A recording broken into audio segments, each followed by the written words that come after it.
The sky above us is not still. It moves and exhales gently and endlessly like a sleeping giant whose lungs span continents. If you close your eyes and listen, not with your ears but with your skin and thoughts, you might sense it. The breath of the sky comes not in size but in pressure, in subtle changes, in invisible waves that curl and stretch across the atmosphere. It begins with the sun, a quiet fire nearly 100 million miles away, pouring golden warmth onto the skin of the earth. That warmth is not spread evenly. Some parts drink more sunlight than others, and so the air above them warms unevenly too. Warm air is light and lazy, it rises. Cool air is heavier and waits its turn, sliding in to fill the space the warm air leaves behind. This dance of rising and falling begins the breath of the sky. It is called convection, but it feels like a rhythm, a pulse, a sky-wide heartbeat. If you were a bird or a drifting leaf, you would ride these invisible elevators, floating upward where the air is thinner and cooler. Up there, tiny water droplets may gather, billions of them, clinging to specks of dust and salt and ash. These are clouds in their earliest whispers. The breath of the sky carries them, shapes them, stacks them into great castles or spreads them like wool across the blue. The clouds aren't just decoration. They are the sky's thoughts made visible. They show us where the breath rises, where it falls, where it pauses. When warm, moist air rises high enough, it cools and condenses, releasing hidden heat into the surrounding sky. This released heat lifts the air even higher, fueling the breath, deepening its rhythm. The sky begins to build itself into weather, one breath at a time. Sometimes when that breath gathers speed, we call it wind. But wind is not a single thing. It is the language of pressure differences, the whisper from where air is thick to where it is thin. Mountains shape it, valleys channel it, forests slow it down, and oceans let it run free. The wind carries scents and seeds, warmth and cold, messages from one place to another. And within that wind are patterns like ripples on a pond, jet streams high above, thermals close to the ground, sea breezes rising from coasts, all guided by the rotation of the earth. That spin gives birth to the Coriolis effect, twisting wind paths gently, turning hurricanes in the northern hemisphere counterclockwise, like slow, spiraling dancers. And yet, we rarely notice this breathing sky unless it startles us, unless a storm rolls in or the wind pulls at our coats. But it's always there, breathing over us, around us, through us. Even now, as you sit or lie in stillness, the air around you is moving. Not dramatically, not loudly, but with the quiet persistence of something alive. Scientists measure it in units and instruments, barometers, anemometers, satellite feeds. But long before those tools, people felt it in their bones and saw it in the way grasses bent and birds took flight. The sky was always speaking. The breath of the sky also carries moisture, a quiet weight we rarely feel. As warm air rises and cools, the water it holds becomes visible. Fog in the morning, clouds at noon, mist at night. Every drop in those clouds was once part of a lake or ocean or the breath of a tree. It rose into the sky like a sigh and waited for the right conditions to return to earth. The breath carries those drops until the sky cannot hold them anymore, and then, softly or suddenly, it rains. The air exhales and water falls. Even the stillest day is part of this breath. There is no true stillness, only moments between motions. The air may seem quiet, but it is gathering, shifting, preparing its next soft movement. And when you see the clouds drift by or feel a breeze against your cheek, you are touching a story that began far away. A sunbeam warming the ocean, a gust of wind sliding off a mountain, a cool front brushing against warmer air. And so the breath of the sky continues. It is the first and oldest rhythm, older than music, older than words. It is how weather begins, not with thunder or lightning, but with warmth and difference, with light rising into air and air falling into place. The sky doesn't need to shout to change the world. It only needs to breathe. Let's drift deeper into the breath of the sky and feel how that rhythm becomes story, how the slow inhaling and exhaling shapes not only clouds and wind, but entire lives below. Weather is not separate from us. It is stitched into the fabric of our days, sewn into every tree ring, every tide, every memory we carry of warmth or cold. Think of the way a single cloud can change the mood of a field. Think of how fog softens a city's edges, or how a breeze on a hot day feels like kindness. These aren't coincidences. They are the sky's quiet presence in our emotions and routines. Weather does not just happen, it is experienced, worn like a second skin. It shapes how we walk, what we wear, when we plant, how we feel. And all of it, every storm, every stillness, emerges from that breath. As the sun moves across the sky, it draws lines of heat across the surface of the earth. Oceans respond with slow, broad sighs, their surface warming like skin under a blanket. Land heats more quickly, eager and impatient. This difference gives rise to pressure patterns, highs and lows, invisible hills and valleys in the air. Air, like water, flows from high to low, chasing balance it can never quite reach. That movement, always in search of equilibrium, is what we feel as wind, and what we see become weather. The tropics, where sunlight pours most directly, send up plumes of hot, moist air. That air rises, cools, and rains, then moves poleward in slow, high-altitude rivers. Meanwhile, cold, dry air descends from the poles, settling into pressure zones that cradle continents. These circulation cells, Hadley, Ferrel, Polar, are the Earth's long, slow breath patterns. But weather is not just large patterns.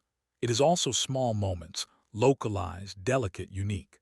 A pocket of warm air rising over a parking lot can lift a kite. A cold front rolling over a field can bring sudden rain and the smell of wet earth. Each tree sways differently in the same wind. Each puddle reflects the same sky in its own tiny frame. The air is not empty. It holds particles and pollen, birds and whispers, the exhale of forests and cities alike. It is a living library, constantly rewritten.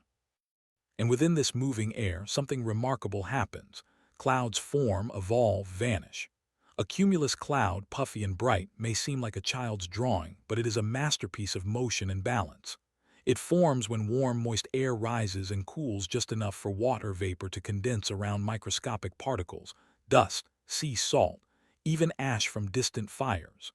The cloud floats, not because it is weightless, but because its droplets are small enough to be suspended by air currents. Some clouds rise higher, tower taller, become anvils of thunder.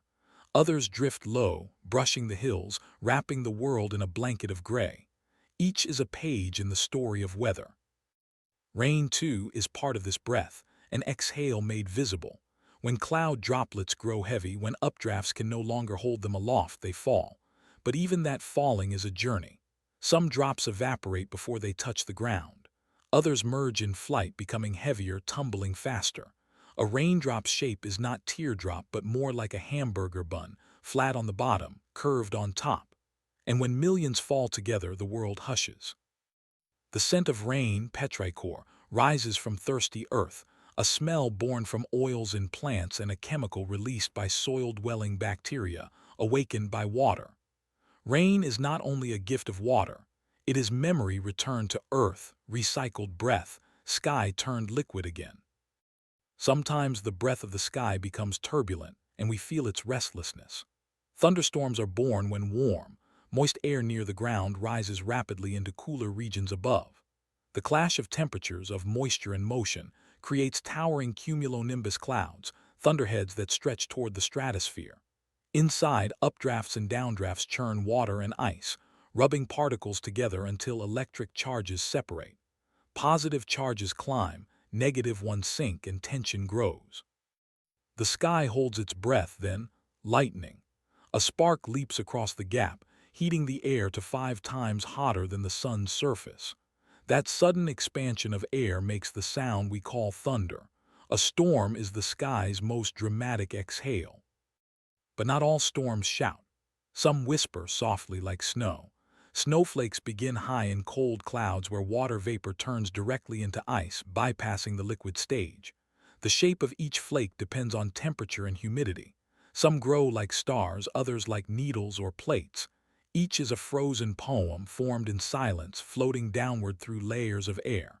As snow blankets the ground, the world muffles. The breath slows. Time itself feels paused.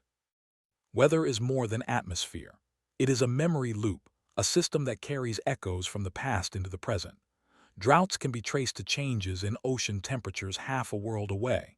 Heat waves ripple out from patterns established months before. El Niño and La Niña, siblings of sea and sky, change the breath of the planet for years at a time. Ocean currents slow or accelerate, jet streams wobble, monsoons shift. The earth does not breathe evenly, and that unevenness becomes story after story of climate and consequence. Yet through it all the breath continues. In every sunrise fog, in each dusk breeze, in the way leaves flutter before a storm or how birds fly low before rain. Even when we're not looking, the sky writes its story above us, within us. And we are part of that story, every breath we take entwined with the atmosphere's own. We exhale carbon dioxide, trees take it in.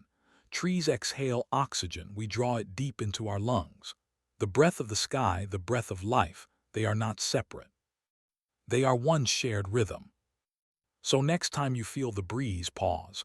Listen with more than your ears. Feel the connection, not as a scientist, not even as a thinker, but as a being in rhythm with something ancient and vast. The sky is breathing, and so are you.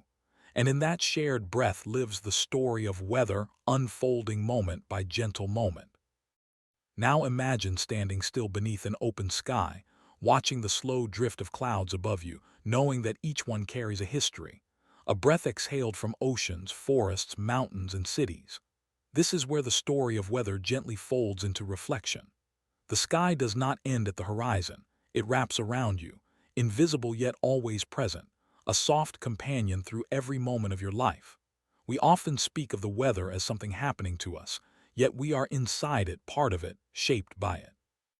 Every raindrop that touches your skin was once sunlight striking sea. Every gust of wind that rustles your window came from somewhere far away, a whisper from another part of the world. The breath of the sky connects all places, all things. In the quiet spaces between storms, in the golden stillness of a late afternoon, weather becomes emotion. A warm breeze can carry comfort. A low fog can bring introspection. A sudden chill can stir memories from long ago. This is because our bodies know the breath of the sky not just through science, but through sensation. Our skin feels it, our moods shift with it, our inner worlds align with its outer flows. Children sense it when they feel the air grow heavy before rain. Birds ride it when they sense a change in wind. Trees lean and sway not randomly, but rhythmically, in tune with pressures we cannot see. The breath of the sky never ceases. Even while you sleep, it moves in waves and cycles in great loops across hemispheres. At night, the earth cools, releasing heat slowly into the air. The stars look down through thinning clouds and dew begins to form, tiny jewels gathered from the moisture the air no longer has the warmth to hold. Even this dewfall is weather. It is the hush that follows the day's exhale.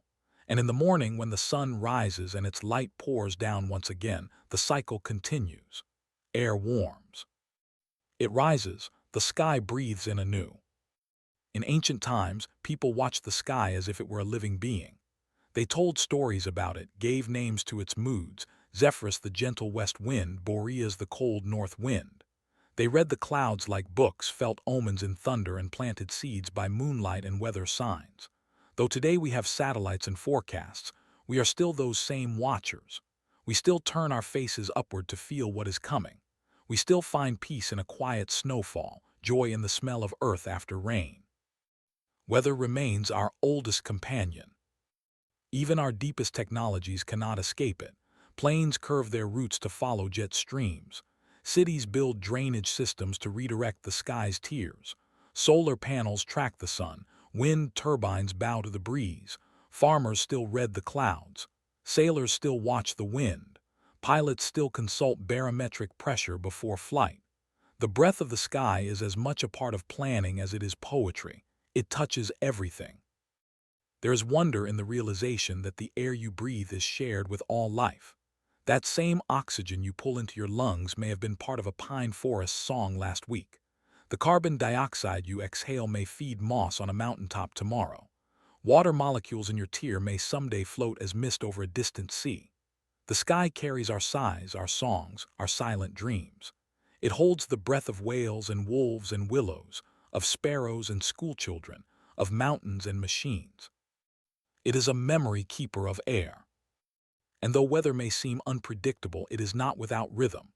The planet moves in cycles, daily, monthly, yearly, and beyond.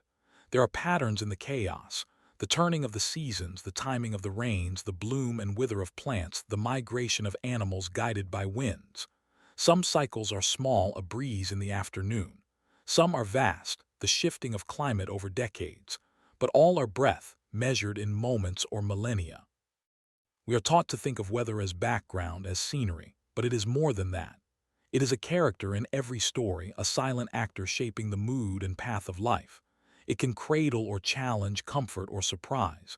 It can be soft or sudden, gentle or fierce. But it is always present, even when unnoticed. The breath of the sky does not ask for attention. It only continues, quiet and vast, sculpting clouds, weaving winds, tracing sunlight across the surface of the earth.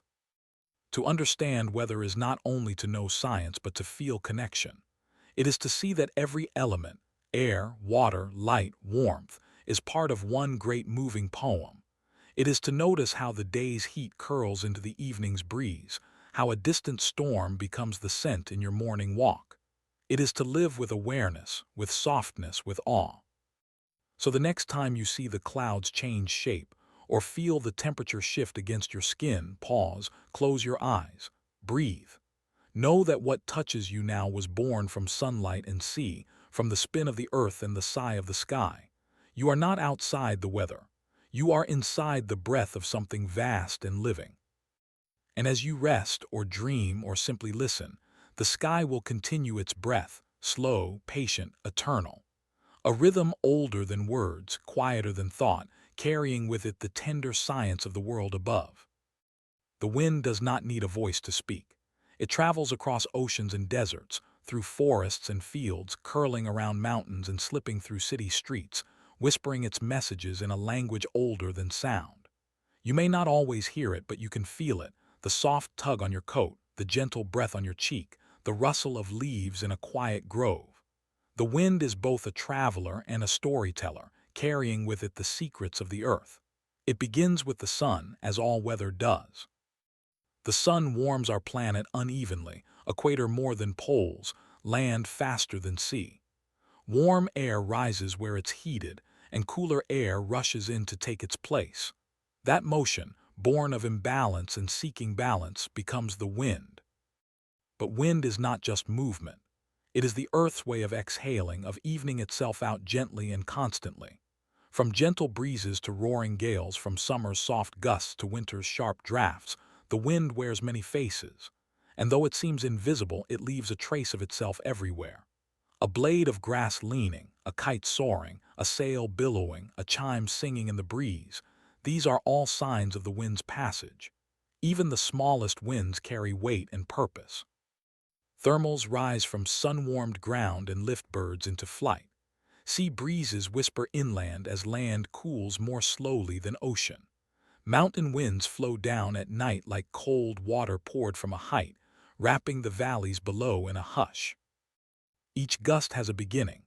High above the surface, winds stretch for thousands of miles, flowing in long corridors called jet streams. These rivers of air, high in the atmosphere, guide weather systems, pushing clouds and shaping storms. They are sculpted by the rotation of the earth and the temperature differences between air masses. Without these high winds, our world would feel stuck. Weather would linger, storms would stall, air would grow stale. But the jet streams carry the pulse of the sky across continents, like long sentences written in motion. Lower down, closer to where we live and walk, wind patterns shift with the terrain. Hills and forests, lakes and buildings, they all shape the breath of the earth. No two winds are quite alike because no two landscapes are. And inside that motion, life has adapted. Some flowers release their pollen only when touched by wind. Some trees sway not to break but to survive, moving with the air rather than against it. Insects use the wind to travel vast distances. Seeds float away from their parent plants, riding the breeze to new soil. Entire ecosystems depend on the wind's quiet labor. Even oceans feel its touch. Wind pushes surface water aside, pulling up deeper, cooler water in a process called upwelling. This brings nutrients to the surface, feeding fish, supporting entire food chains. The wind doesn't just shape the air. It shapes the sea, the soil, the sky. And yet wind is never still. Even on the calmest day, air moves. It slides through narrow cracks and over open plains. It shifts slightly with the turning earth.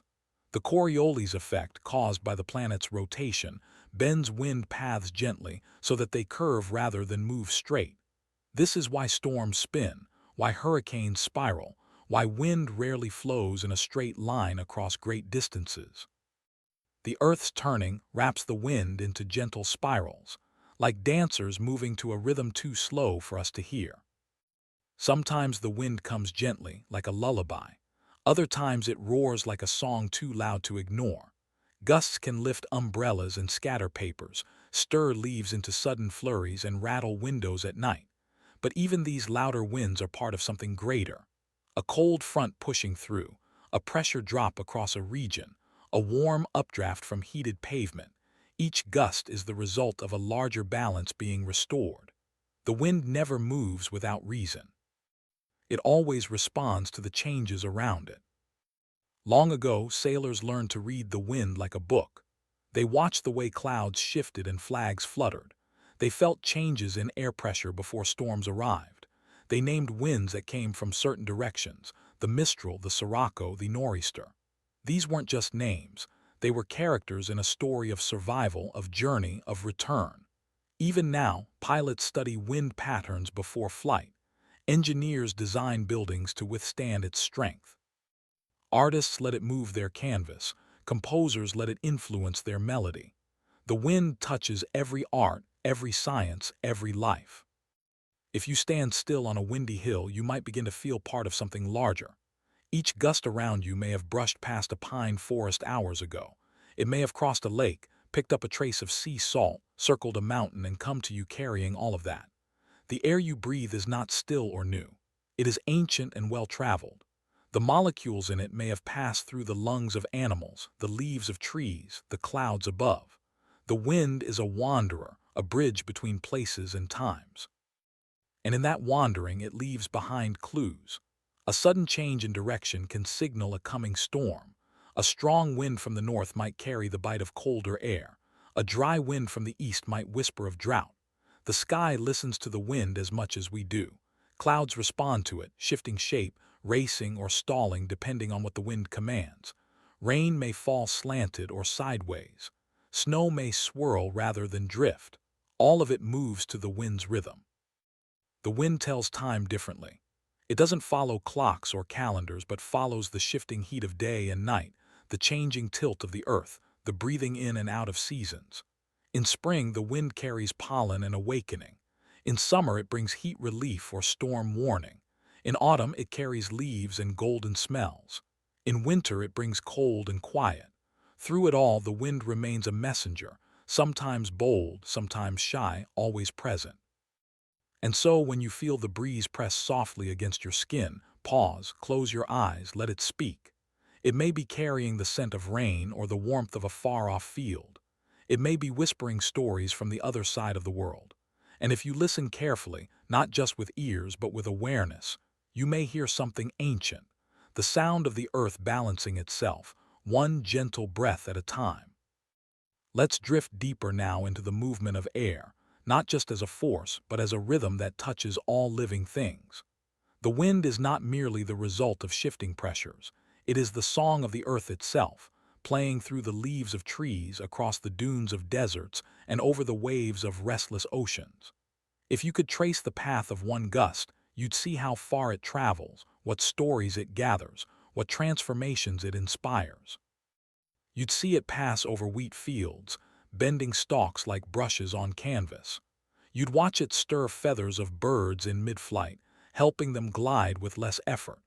You'd notice how it lifts seeds and dreams, sending them far from their origin to find new ground, new beginning. Wind is sculptor as much as storyteller. It carves rock into smooth canyons, shapes dunes into rising waves of sand, and sculpts snow into silent ridges. In the high altitudes of mountain ranges, the wind polishes stone over centuries, revealing the bones of the earth beneath. In coastal places, it lifts grains of sand and drifts them across the land, shaping islands, feeding deltas, building new terrain grain by grain. These movements are slow, patient, and yet they change the world. Just as a single note can change a song, a breeze can, over time, sculpt a landscape into something entirely new. For the trees, the wind is both a test and a teacher. Trees that grow in windy places develop stronger trunks, deeper roots, more flexible limbs. They sway not to resist but to bend and return. In this way, the wind teaches resilience. It prunes weak branches, spreads pollen, moves insects, and carries the size of forests to nearby valleys. In some forests, certain seeds will only open when they are blown free by wind, tiny passengers with wings of silk, trusting that the air will carry them to fertile ground. Entire generations of plants depend on the wind's whisper to find a future. But wind also affects the invisible. It moves heat, distributes moisture, carries particles too small to see. Across continents, the wind lifts dust from the Sahara and drops it into the Amazon, feeding its rich soil. It picks up salt from the sea and sprinkles it across the hills. It carries spores, bacteria, even the faint traces of scent that let animals know where others have walked. This unseen cargo rides the wind like whispers in a language most cannot hear but many can feel. Migration paths of birds and butterflies often align with prevailing winds, helping them conserve energy, guiding them home. Even whales, deep below the ocean surface, are affected by the wind above, because the wind stirs currents and brings nutrients up from the depths, starting food chains that eventually touch every level of life. There are places on Earth where wind becomes something more, where it is revered, studied, even worshipped. The steady trade winds that blow across the tropics once carried explorers and merchants, dreams and danger. In the Himalayas, the jet stream lashes snow peaks into clouds of ice, forming what locals call cloud flags that signal the strength of the storm. In the American Midwest, tornadoes form when warm, moist air from the Gulf meets dry, cool air from the Rockies, spiraling into funnels of astonishing power. These are dramatic expressions of the wind's energy, but they arise from the same principles as a soft summer breeze: difference, movement, equilibrium seeking.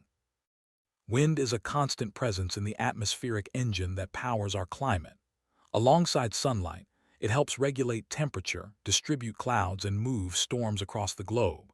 It cools the Earth's surface during hot seasons, and in colder months, it can make temperatures feel sharper through the wind chill effect. A reminder that what we feel is not just temperature but motion. Wind can amplify the cold or soothe the heat, depending on where it's been and where it's going. Humans have long sought to capture the wind. From the sails of ancient ships to the turbines that now dot open plains and coastlines, we've learned to listen and respond. Wind energy is among the cleanest forms of power, born of the sky's breath, turning into electricity with no smoke, no waste, just motion transformed. And yet we do not control the wind. We work with it, design around it, adapt to it. Pilots check crosswinds before takeoff. Architects shape skyscrapers to sway safely. Farmers watch for wind when spraying their fields. In all these moments, there's an unspoken partnership between human life and the breath of the planet. And perhaps, if we listen closely, we can understand what the wind means beyond weather or science. There is something profoundly emotional in its movement. A breeze through an open window can bring the scent of rain before the first drop falls. A sudden gust might carry laughter down a city street or send a child's balloon sailing into the sky. The wind seems to arrive with feeling, longing, arrival, departure. We open doors and curtains to let it in. We turn our faces toward it, close our eyes, and let it pass through us. In those moments, we remember that we are not fixed beings, but part of a world that moves and breathes and changes. Even in silence, the wind speaks. It rustles pages, moves curtains, creates harmonies in hollow places. A field of wheat becomes a sea under its touch. A clothesline becomes a dancer. A canyon becomes an organ, singing in ghostly tones. The wind does not need words. It only needs presence. So when the wind next arrives, at your doorstep in your hair across your sleeping face, pause for a moment. Ask yourself where it's been, what it carries, what it means. Let it remind you that everything is connected, mountain and valley, tree and river, sky and soul. The wind is not a stranger. It is the moving breath of the earth, and it has always been with you. There is something sacred about the closing of a day when the wind begins to quiet. The sun leans low, shadows stretch, and the air carries a different kind of softness. It is no longer rushing or spinning, but settling. This is when the wind speaks gently in tones of closure and stillness. It does not disappear. It simply slows like a breath exhaled fully. In this hush, one can feel how the wind completes its journey, not as a restless traveler, but as a returning one. The air that brushed the top of a mountain this morning may now be curling through the branches outside your window. The story of that wind is long, but its ending is peaceful. It has arrived, and for now it rests. But even as the surface feels still, high above, the wind continues its eternal motion. The jet streams race on, uninterrupted by the ground's lull. Air circulates between the equator and the poles, forming vast loops of movement. Hadley cells near the tropics, Ferrel cells in the mid-latitudes, polar cells at the edges of the Earth. These great atmospheric gears never stop turning. They help balance heat across the planet, ensuring that no place burns forever and no place freezes forever. Warm air rises near the equator and moves poleward. Cold air sinks at the poles and slides equatorward. In this way, the Earth regulates itself, using wind as its whispering messenger. Beneath these massive systems are smaller winds, the ones we feel most often, the daily breezes and seasonal gusts. These are shaped by terrain, by temperature gradients, by water and land, and even cities. Urban areas create heat islands that affect local winds, pulling air in from cooler surroundings. Forests breathe moisture into the sky, creating tiny pressure shifts that move air gently. Lakes hold heat longer than land and release it slowly, generating breezes that flow back and forth like tides. Each of these micro-patterns adds detail to the broader canvas, like brushstrokes in a living painting. Together, they form the wind's personality, changing, textured, alive.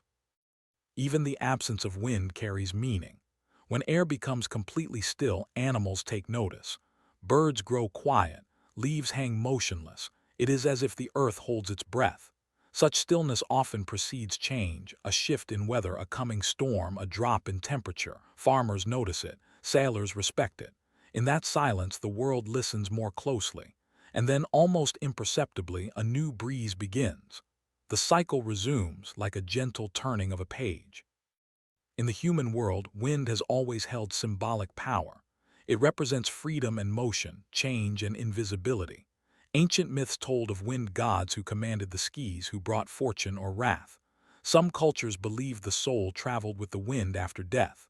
Others saw wind as the breath of divine presence. It moves unseen, yet it touches all. It can enter temples, homes, forests, and hearts. It carries prayer flags, whispers across Himalayan ridges. It sings through desert canyons. It dances with river reeds at dusk. The wind, in many traditions, is both messenger and message. In science, wind is measured, its speed, direction, temperature, and moisture content. We chart it, forecast it, model it with equations. Yet even the most detailed data cannot capture the feeling of standing in a windstorm, hair whipping, eyes squinting, senses alive. Nor can it describe the comfort of a spring breeze after winter's silence. Wind affects us not just externally, but internally. It stirs emotions. It evokes memory.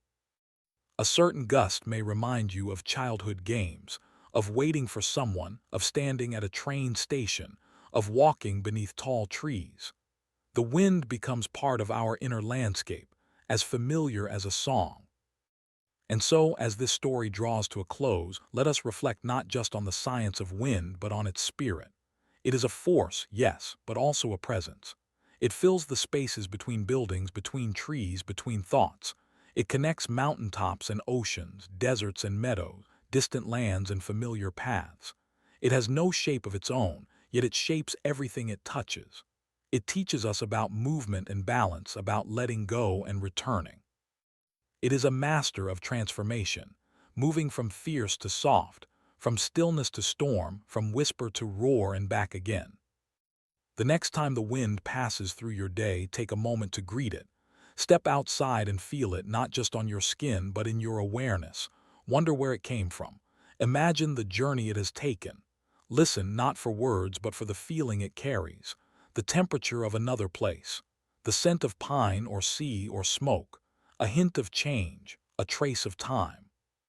Because every wind is a story, and every story, like the wind, eventually comes home, not with a bang but with a sigh, not in a straight line but in a wandering path that touches all it meets. The wind does not ask for applause or attention. It simply moves gently and endlessly, whispering across the world. And in that whisper, if we are quiet enough, we can hear the earth breathing. Rain begins long before the first drop falls. It begins in silence, in warmth, in the rising breath of oceans and forests, of rivers and leaves. As sunlight touches the surface of water, some of it lifts into the air, not as steam or fog, but as invisible vapor, free and weightless. This rising mist joins the sky quietly, unnoticed by the eyes but deeply known by the earth. It is not a loss but a letting go. The lake gives a piece of itself to the air, the tree exhales its moisture, the sea releases its sigh. And together, these countless tiny offerings rise upward, collecting in the higher, cooler layers of the atmosphere where they wait. Rain begins there, in the invisible, in the waiting. High above the earth, this invisible vapor cools, and in cooling it begins to remember. Water molecules, always restless, begin to cling together, forming droplets around dust or salt or ash. One droplet meets another and another.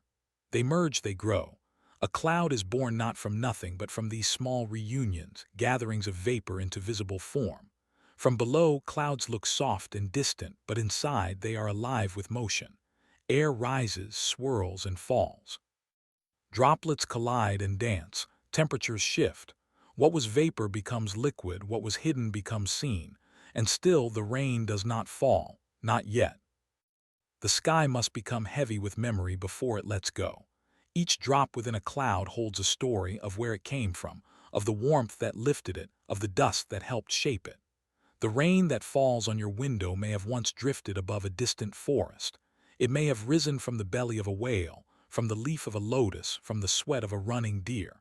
It may have crossed oceans or lingered in a mountain breeze.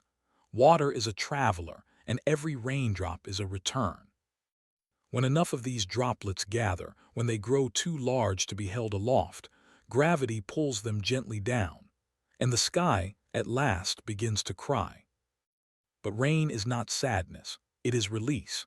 It is the earth remembering what it gave and receiving it back. The first drops are often hesitant, scattered, plinks on rooftops, ripples in puddles, gentle taps on leaves. Then comes the rhythm. Steady, soft, or strong, it falls in patterns that speak of the clouds above, the air it moved through, the warmth it left behind. Rain has many voices. Sometimes it is a lullaby on the window pane, other times a percussion on rooftops or a hush in the forest. It can fall in curtains or sheets, in mists or torrents, in joy or solemnity. But always it brings connection. The scent of rain arriving has a name, petrichor. It rises from dry earth as drops strike the ground, releasing oils from plants and geosmin from soil-dwelling bacteria. This scent is ancient, carried in the air long before the storm reaches. To some it smells like home, to others like memory. It signals renewal, the promise of green, the return of life to roots waiting below. Farmers smell it and feel hope. Animals pause and listen. Flowers open wider. The earth exhales. Rain doesn't fall equally everywhere. In some places it comes gently each day, a mist that lingers and leaves. In others it arrives with drama, thunder announcing its presence, lightning carving the sky. And in some places it waits for months or years before blessing the land again. But wherever it falls, it nourishes more than soil. It feeds rivers and lakes, it refills aquifers, it allows seeds to awaken. It seeps into the ground, finding cracks and crevices, reaching roots and stones. Some of it runs off, flowing into streams. Some stays, hidden underground for decades. Some returns to the air the very next day. Every drop takes a different path, but all begin again. Rain is also a sculptor of landscapes. Over time, falling water shapes hills into valleys, carves canyons from stone, creates gullies and grooves in the earth's skin. It carries sediment from mountaintops to riverbeds, reshapes shorelines, builds deltas. It may seem soft, but rain is patient, and patience can move mountains. The force of falling water, drop by drop, year by year, transforms the world. And within this cycle of rise and return, of breath and fall, rain carries memory forward. Scientists study it in ice cores, where ancient storms are frozen in time. They analyze isotopes in raindrops to trace their origins, to understand where they've traveled and how climates shift. Even the rings of trees remember rain, recording wet years and dry years in their quiet growth. Rain leaves marks everywhere, not just in puddles, but in the patterns of life. When rain falls on your skin, you are touching something that was once ocean, once cloud, once vapor. You are meeting a part of the world that has been many things, worn many forms. The drop you feel may have been here before, 1,000 times, or it may be making its first journey to your world. In either case, it comes with purpose. Not to soak or flood or inconvenience, but to complete a story, to return what was lifted, to renew what was dry. And as it falls, you may notice how the world listens. Birds quiet, trees lean, roads shimmer, people pause. Rain has a way of slowing time, of bringing attention to what we often overlook. The scent of wet bark, the silver of drops clinging to leaves, the way reflections shimmer in the smallest puddle. It asks us not to rush, but to feel. To remember that water is not just resource or need, but presence. That every drop falling is part of a larger cycle, a rhythm of rising, gathering, releasing, and returning. So the next time you hear rain, close your eyes. Let it speak, not in thunder or roar, but in the soft percussion of its presence. Let it remind you that the sky remembers, that the earth waits, that water always finds its way home. Let's wander deeper into the gentle unfolding of rain, where each falling drop is more than water. It is a vessel of memory, a messenger of time. Rain is a thread in the fabric of life, connecting deserts to forests, mountaintops to oceans, past to present. It does not choose where to fall, yet where it falls, it changes everything. A dry field, brittle and cracked, becomes soft and rich. A thirsty flower lifts its face toward the sky. A sleeping seed stirs in the soil. Even the air changes, growing cooler, cleaner, more alive. Rain renews. It remembers what the sun took and gives it back with grace. Beneath the ground, rain moves in silence. Some of it pools and gathers, forming aquifers deep below, silent lakes untouched by light. These underground reserves feed wells, springs, and rivers. In some places, the rain that falls today will not be touched again for decades, even centuries. It will flow in darkness, slowly weaving through rock and soil. When it emerges, if it emerges, it carries with it the minerals, the memory of stone. It is not the same water that entered the earth. It is wiser, richer, changed by the journey. Above ground, the rain that flows becomes part of rivers and streams. These ribbons of moving water carry not only droplets but stories, leaves from distant trees, pollen from faraway meadows, silt from high mountains. Rain becomes river and river becomes movement. The land drinks what it can and the rest flows on, singing its quiet song. The journey of a single raindrop may begin in the ocean, rise into the sky, fall onto a hillside, soak into a field, and trickle into a creek that feeds a great river. And that river may return it to the sea again, where the cycle begins anew. Water is not lost. It is passed on. And yet, while the path of rain follows physics, its presence is felt like poetry. Children dance in it, farmers pray for it, lovers walk beneath it, quiet and close. Writers find it in metaphors. Musicians mimic its rhythm. The steady tap of rain against a window becomes a lullaby, a comfort, a background to thought. In moments of sorrow or reflection, we often find ourselves drawn to the rain, not because it mirrors sadness, but because it holds space for feeling. It does not rush. It does not demand. It simply falls steadily, freely, with purpose and patience. Patterns of rain vary across the world. Some places are shaped by monsoons, seasonal rains that arrive with fanfare and life-giving abundance. For months, the sky holds back and then suddenly it opens. Dry plains transform into wetlands, frogs sing from newly filled ponds, rice fields turn lush and green. These rains are not mere events, they are lifelines. They govern planting, harvest, migration. In other places, like cloud forests, rain arrives as mist, nearly invisible but constant. It clings to moss and fern, drips from leaves, nourishes quietly. The plants there are shaped by this soft persistence. Their roots grip tightly, their leaves gather moisture from the air itself. The memory of rain there is not thunderous but tender. In the desert, rain is rare and sacred. When it comes, it transforms everything. Seeds that have waited for years suddenly sprout. Flowers bloom in vibrant bursts, their colors startling against the pale earth. Animals stir from burrows, drawn to puddles that may last only days. The desert remembers every drop. It holds water in deep roots and clever structures. It knows how to stretch a single rainfall into months of survival. In this way, the memory of rain is written into the very bodies of the plants and animals that live there.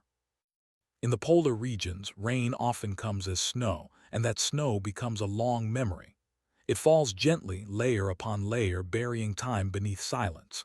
In glaciers, each year's snow compresses into ice, recording the chemistry of the atmosphere, the presence of ash or pollen, even ancient air trapped in bubbles. Scientists drill deep into these frozen archives to understand the planet's history, how much it rained, how warm it was, what the wind carried. In this way, even the coldest places remember the rain, though they hold it in solid form. And in cities, rain finds a different path. Rooftops shed it, gutters guide it, streets reflect it. It flows over concrete and steel, picking up the trace of human life, oil, dust, dreams. Some of it is captured, some lost, some purified and returned. Even here, rain is more than utility. It cleans the air, calms the noise, slows the rush. It pulls people indoors, into stillness, into warmth and thought. It taps on windows not to intrude, but to remind that something bigger than the moment is always happening. The Earth's atmosphere, too, holds memories of rain. Weather patterns repeat, guided by ocean currents and solar rhythms. El Niño and La Niña shape rainfall across continents, bringing floods to one region, drought to another. These cycles are the breath of oceans expressed through clouds. They remind us that rain is never local, it is global. What evaporates in one place may fall in another. What falls today may have risen on the other side of the world. The rain on your roof is not yours alone. It is shared, borrowed, part of a moving, breathing system that touches every corner of the planet. And so the memory of rain is not just about water. It is about time, about change, about return. It reminds us that nothing truly leaves, that everything cycles, that even what disappears will come back in another form. Rain is proof of renewal, not as promise but as practice. Every droplet that falls carries this truth. So when you step outside and feel the rain on your skin, know that it is more than weather. It is memory made visible. It is yesterday transformed. It is the sky's way of giving back. Let it fall. Let it soak. Let it remind you of the cycles that hold us, of the patience that shapes mountains, of the kindness in return. Now let us walk through the final stretch of the storm's story, where the rain begins to fade, not with a flourish but with a gentle hush. The rhythm slows. The drops fall further apart. Puddles ripple less with each patter, and then a stillness begins to settle over the world. But even as the rain stops falling from the sky, its work continues, soaking, seeping, softening the world it touched. This is not an ending. This is the quiet part of renewal. Beneath your feet, the water is moving, slowly slipping into soil, weaving through roots, vanishing into hidden places.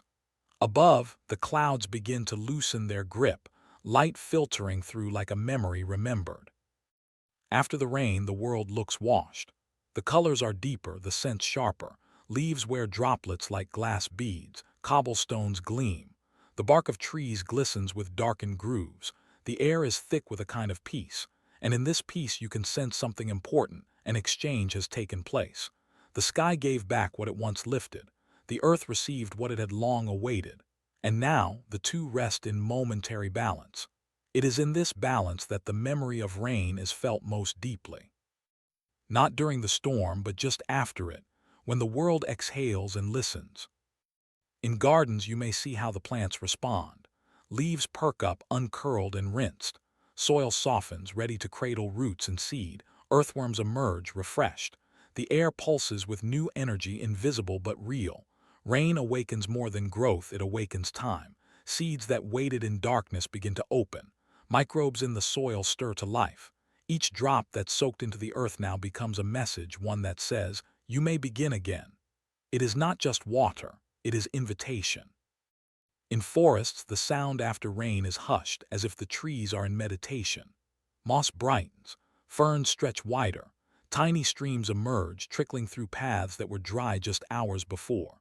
Birds return to song, their calls echoing more clearly through the clean air. Even the animals seem to move differently after rain, slower at first, then bolder, as if reassured that the world has been refreshed. Every leaf that drips with water becomes a mirror, reflecting a brighter sky. And in the minds of those who walk through this post-rain world, something softens too. Thoughts feel slower, steadier. Worries shrink like steam lifting off warm pavement. People step more quietly, speak more gently. The rain has done something that science can explain through humidity and pressure, but which the heart understands as relief. It is a moment of reset, a return to a quieter self. But rain's memory is not just beauty, it is nourishment stored. Some of the water that falls today will rise again tomorrow. Some will move into the sap of a tree, climb the trunk, and become part of a leaf that feeds a caterpillar. Some will be pulled into the petals of a flower that opens at dawn. Some will travel through the body of an animal, or be drawn through roots into fruits, into food, into life. That water may become part of someone's tear or sweat or breath.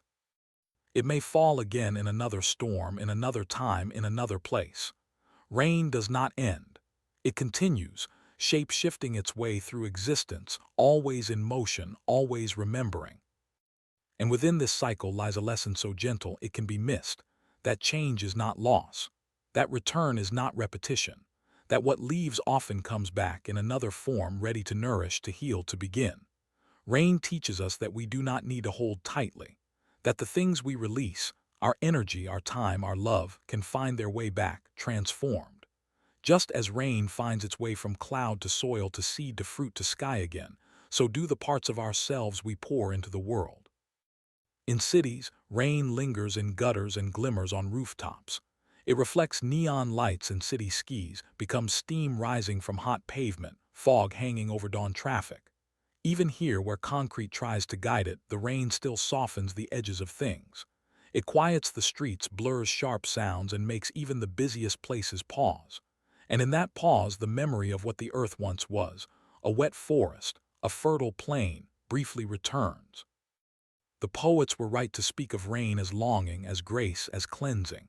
It is all of these things. But more than anything, rain is faithful. It always returns. It keeps its promise to the world despite distance, despite delay. Whether in mist or flood, in drizzle or downpour, it comes to nourish, to change, to remind. And when it stops, it leaves the world different than it was. Not dramatically, quietly, persistently.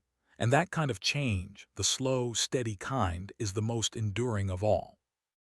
So the next time you hear rain approaching, listen not just to the sound, but to the silence that follows it. Smell the air, feel the coolness. Watch how the world responds, and know that you are part of that response. That your life, too, is written in cycles. That your heart, too, knows how to rise and fall, how to give and receive, how to begin again. The memory of rain is everywhere, in rivers, in roots, in the rhythm of breath. It is in the cup of your hand when you catch a drop. It is in the sky above you and the soil below. It is the story of return, and it is always waiting to be remembered. Thunder does not arrive without warning. It begins far away in the still, heavy air that settles before a storm. The wind grows quiet as if the sky is holding its breath. The light changes, the air thickens, and then, far in the distance, you might hear it. A low murmur, soft and deep, like the earth turning in its sleep.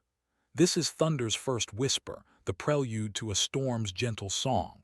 It is not the sound of violence, but the sky speaking in echoes. And though it may seem sudden when it reaches your ears, it began long before, in the heart of a towering cloud where warmth and motion swirl in silence. High above, where the air is thin and cold, storms are built like slow symphonies. Warm, moist air from below rises quickly, lifted by convection, pushed by invisible hands of pressure.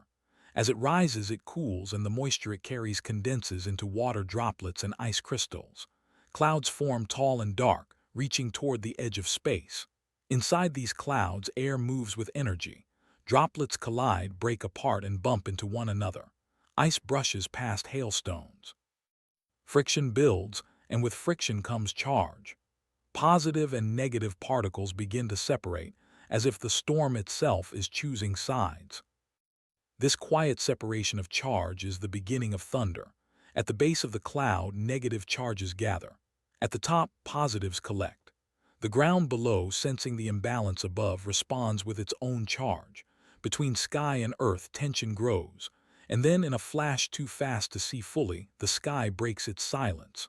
A bolt of lightning erupts, racing between the clouds or striking down toward the ground.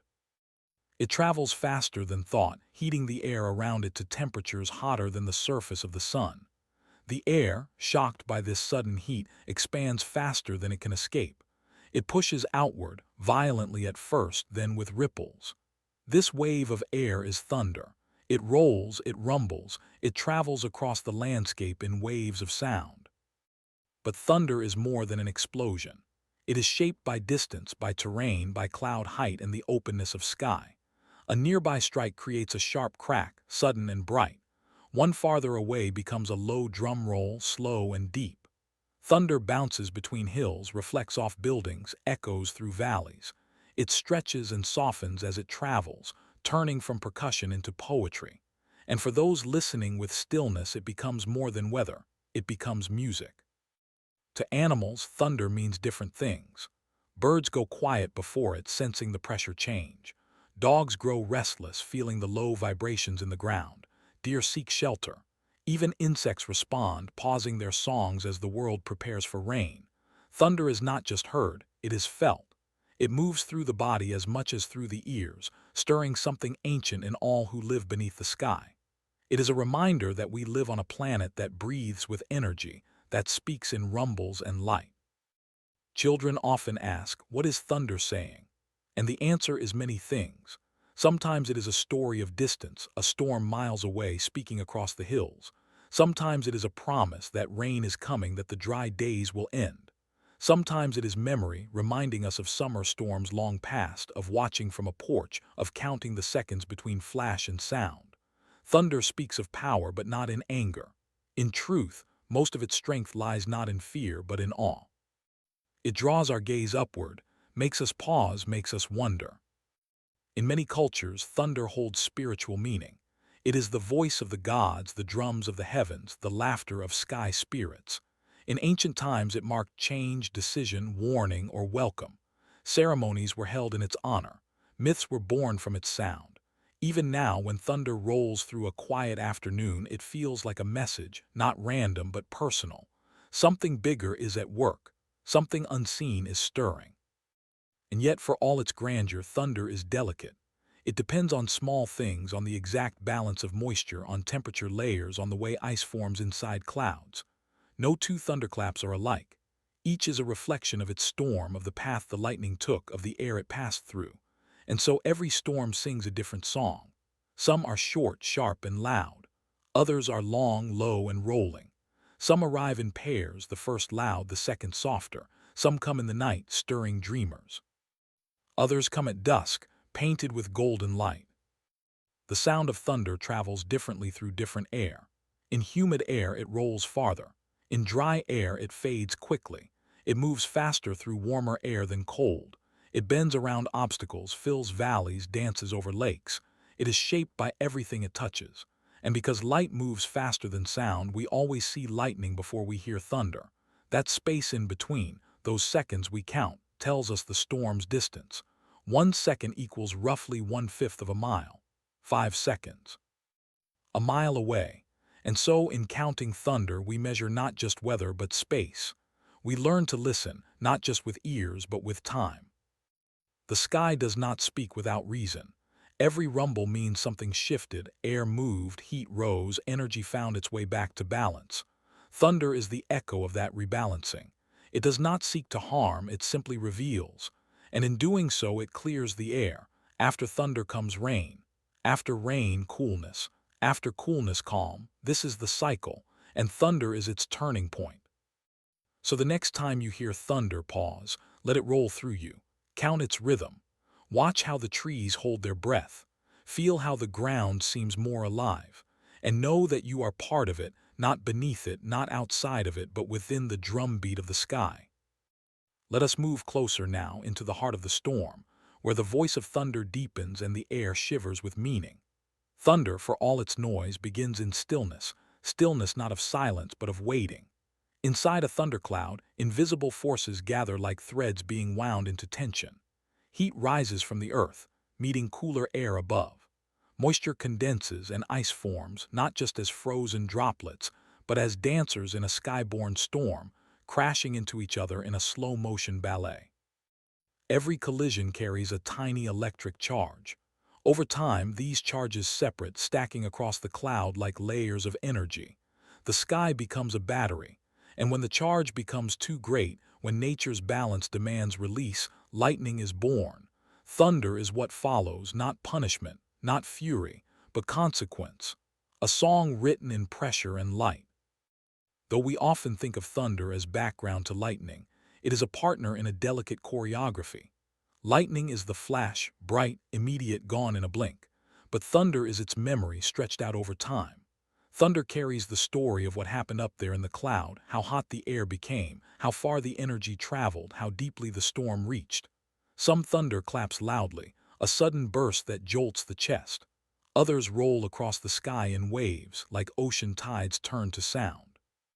Each rumble holds details, a kind of fingerprint for each strike. Scientists can measure the intensity and path of a lightning bolt by analyzing the sound that follows. But you don't need instruments to understand the message. You only need to listen. When thunder echoes through a canyon, it bounces, repeats, expands. It fills the space. In open fields, it flows smoothly. Over water, it skims and glides. In forests, it softens, tangled in leaves and branches. Each landscape receives thunder differently, just as each person does. To some, it brings excitement, the thrill of nature's power. To others, a sense of shelter, the desire to be indoors, to hear it safely from a warm room. For many, it stirs childhood memories. Summer evenings, sudden downpours, counting seconds between flash and rumble, feeling the nearness of something vast and electric. The thunderstorm is not a single event but a process. It builds, speaks, rains, and fades, and within this process are layers of emotion and transformation. Thunder signals change. It marks the moment when a warm day turns wet, when the sky's brightness gives way to a deeper shade. Before the storm, birds fly lower, insects disappear, and the air smells metallic. During the storm, the world narrows to sensation, sound, scent, vibration. After the storm, colors seem more vivid, edges more defined. The air is washed clean. Thunder is the turning point between these states, a curtain drawn, a boundary crossed. There is something primal in the way we respond to thunder. Our ancestors, sleeping in caves or walking through open plains, knew its sound as both guide and warning. It spoke of distance and closeness, of timing and pattern. Thunder could signal approaching rain for crops or danger from a gathering sky. It became part of myth, assigned to deities and spirits, carried in the names of gods who rode storms and hurled bolts from the heavens. But beneath the stories there was always the science, the pattern. Warm air rising, moisture condensing, charge separating, lightning flashing, thunder rumbling. The physics behind the poetry. Children are often told that thunder is the clouds talking, or angels bowling, or giants dancing. These gentle explanations soften the fear that such a loud, unfamiliar sound can bring. But even as we grow older and understand the mechanics, part of that wonder remains. Thunder is not diminished by knowledge. In fact, knowing how it forms can deepen our appreciation. To realize that the sound you hear is the rapid expansion of air heated by a bolt of electricity, stretching through the atmosphere like a drumbeat. It's a reminder of how alive the sky truly is. Sometimes during a long storm, thunder repeats again and again like verses in a poem. It may come every few seconds or stretch into minutes of silence between each rumble. This rhythm can lull you into reflection. You begin to hear not just the thunder but what surrounds it, the hush before it arrives, the tap of rain, the breath of wind, the creak of trees. Thunder becomes the punctuation in a paragraph written by the sky. Each clap says, "Here is a change. Here is a moment to notice." The energy behind thunder is immense but brief. A single lightning bolt can carry hundreds of millions of volts, heating the air around it to tens of thousands of degrees. And yet, all of that power exists for just fractions of a second. Thunder, too, is fleeting. It travels away from its source, losing strength with every mile. What you hear depends on how far you are, what lies between you and the storm, and how open the sky is above. Two people in different valleys may hear entirely different storms, though they are listening to the same sky. In the natural world, there are creatures who use thunder as signal. Some frogs call more frequently during thunderstorms, sensing the coming rain. Certain fish change their patterns in response to distant rumbles. Birds adjust their nesting behaviors based on storm cycles. And plants, though they make no sound, respond to the rain and cool air that thunder brings. The rhythm of the storm becomes part of the rhythm of life. To stand in a thunderstorm, not in danger but in awareness, is to feel your place in something grand. The sound above you is not just above, it's around, beneath, through. It touches trees and rooftops, rolls over hills, slips into windows, wraps around you like a moving presence. It says, something has shifted. It says, the sky is alive. And when the storm begins to pass, when the last few rumbles soften and the rain tapers off, there is a moment of quiet that feels sacred. The world listens, everything waits, and then songbirds begin again. The air lightens. The memory of thunder remains, but the tension has dissolved. What's left is stillness, and in that stillness, the knowledge that the storm did not just visit, it transformed. Thunder is not a threat. It is a message. And for those who pause to hear it, it becomes more than sound. It becomes part of the breath of the world, the beat of the earth's own heart, reminding us of energy and release, of change and return, of the sky's power to speak. Now the storm begins to move on, its voice fading behind hills or into the folds of distant clouds. But the thunder still hums faintly in your memory, a low echo in the body even after the air turns calm. This is the final act of the sky's drumbeat when the world begins to breathe again. The leaves tremble with the last gusts. Raindrops slow their descent, stretching the distance between each one. And then, as if exhaling in unison, the landscape exhales. The thunder has passed, but its imprint remains, not only in the dampened soil or the wet sheen of rooftops, but in the silence that follows, a silence shaped by sound. Post-thunder air is different. It's been scrubbed and cleared, the particles of dust and pollen washed down, the static charge discharged, the tension lifted. It smells of stone and leaf, of water and iron. There's a freshness to it that no other moment holds, a clarity that seems to widen the sky and deepen the green of every tree. Thunder has done its part. It startled, it stirred, and now it releases. You might step outside and notice that the clouds are thinner, drifting. The light is returning, soft and golden, filtering through the vapor that remains like a slow curtain lifting. The earth remembers thunder even after the sound has gone. Trees hold the moisture in their bark. Rivers rise a little higher. The soil feels softer underfoot, alive with the quiet hum of growth. Beneath the surface, roots drink what they've long awaited. Seeds press open. Worms surface. Life resumes, not as if nothing happened, but because something did. Thunder awakened the world even in its rest. And people remember too. Long after a storm, thunder lingers in stories and feelings. For some, it's comfort, a sound tied to childhood, blankets, windows fogged with warmth. For others, it's power, the kind that humbles, that reminds us how small we are beneath the sky. We carry the rhythm of thunder in our bodies, in our breath, in the way our hearts respond to sudden sound. It becomes part of our own music. Like a drum beat we didn't know we needed, reminding us to pause, to listen, to feel the scale of all things. There are cultures that mark time by storms, that speak of the first thunder of spring as a beginning. In some places, festivals honor the thunder gods, dances mimic the sound of the sky, prayers are lifted with the rumble as chorus. It is seen not as disruption but as arrival, a cleansing, a message. And though science explains thunder in volts and temperatures and shock waves, the spirit of it is something deeper. It stirs memory not just of the last storm, but of something older, of our connection to a sky that never sleeps, to a planet that speaks in vibration. The ground beneath us is shaped in part by thunder's companion, lightning. Each flash, though brief, delivers nitrogen to the soil, feeding plants in ways we cannot see. It splits molecules, electrifies the air, writes fire into the sky.